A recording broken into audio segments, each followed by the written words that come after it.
Hey everybody, Backpack Hack here, coming at you with another trail tip. And I think anybody who's going to start a fire starting kit is going to gravitate towards one of these, a Bic lighter. They're small enough, they're light enough, they're cheap enough, and they're just dependable enough to be included in any fire starting kit. However, they're not 100% reliable. They are not foolproof. There are some design issues of these straight out of the box, so they're not going to be 100% foolproof, and you will always get a fire started with one of these. However, there are some modifications we can make to this to make it more reliable. And we're going to turn that into a full-blown, what I call a survival lighter. We're going to do some modification. Now understand, we're going to be defeating some of the safety features of these lighters. So I'm not going to be responsible for anything that happens if you decide to do this. I've got some ideas that I'm going to throw at you here in this video, and if you want to do them one at a time or you don't want to do all of them, that's fine. But if you want to turn this into this and have it more reliable and more durable and more useful to you in a survival or camping or backpacking situation, let's get started. To begin with, make sure you buy bright, easily spotted colors. Stay away from earth tones: green, tan, brown, black, and especially camo. Red, orange, and yellow are your best options. You want that lighter to be as visible as possible if you drop it. You want it to stand out as much as you can.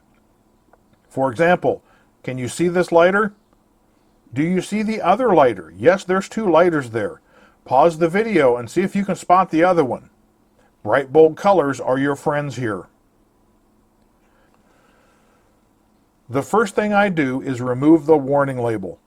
I know it's on there because stupid people have done stupid things with these devices, but I don't plan on doing anything stupid with it, and besides, I don't live in California, so holding the lighter won't give me cancer.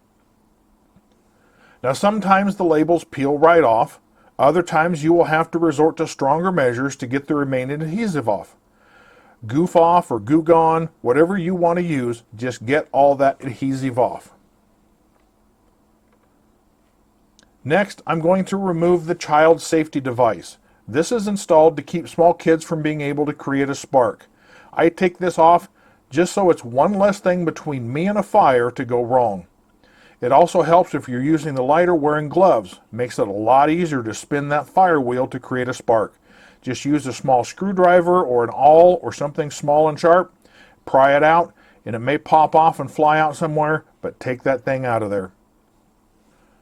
My next step is to put a cord loop on the bottom. I start out by scoring the bottom of the lighter several times with the point of a knife, then rough it up with some sandpaper. I then take a scrap of paracord, pull out one of the internal strands, and cut it to length. Now you can use bank line for this as well, but paracord as a whole is going to be too big. Mixing up some two-part epoxy, I spread it around the bottom of the lighter. I then embed the ends of the cord into the epoxy. After smoothing it out as the epoxy cures, I end up with a nice loop of cord around the bottom of the lighter. This is handy to hang the lighter on a necklace or on the key clip inside of a backpack. Duct tape has many uses in the field, and it's an age-old trick to put some wraps of duct tape around water bottles, flashlights, and yes, even lighters. If you're going to do this, use quality duct tape, not the cheap stuff. You don't want the adhesive getting all gooey on you over time. I rip a bit of it off lengthwise so I don't cover all that bright color that I want.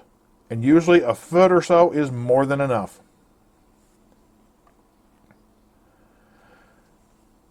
And finally, the last step. The possibility that the handle on the fork could accidentally be depressed while in your pocket or pack and allowing all the fuel to escape. This will render the lighter incapable of producing a flame. Now most people use zip ties for this, but not just any zip tie will work. Most are far too large. While they can be wrapped around the lighter, there will be nothing to keep them from sliding off, nor can they be depended on to prevent the valve handle from being pushed down.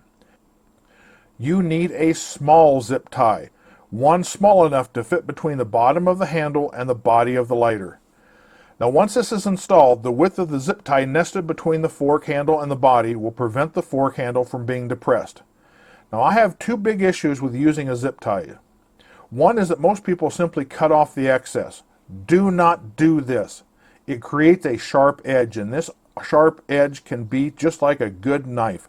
It can rip your clothing, tear into your gear, and even open your skin. So instead of cutting it, twist the excess off and eliminate the possibility of injury. Remember, in any backcountry or survival situation, even a seemingly insignificant wound should be taken seriously. Twisting the excess off is a far better option. My other issue with zip ties is you basically need a tool to remove it if you've installed it properly. You either need the needle nose pliers of your survival tool or a knife. Yes, you should have both of these with you at all time, but I prefer a simple wire tie. It performs the same function and can be installed and removed easily by hand without the need for any tool. So when it comes time to deploy the lighter, I don't have to rely on my survival tool or my knife to access the flame in my lighter.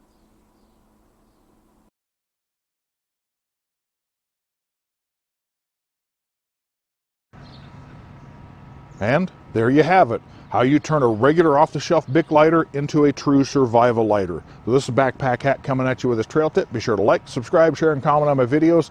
Ring that bell so you know I'm getting new videos out. Be safe out there, and I'll see you out on the trail.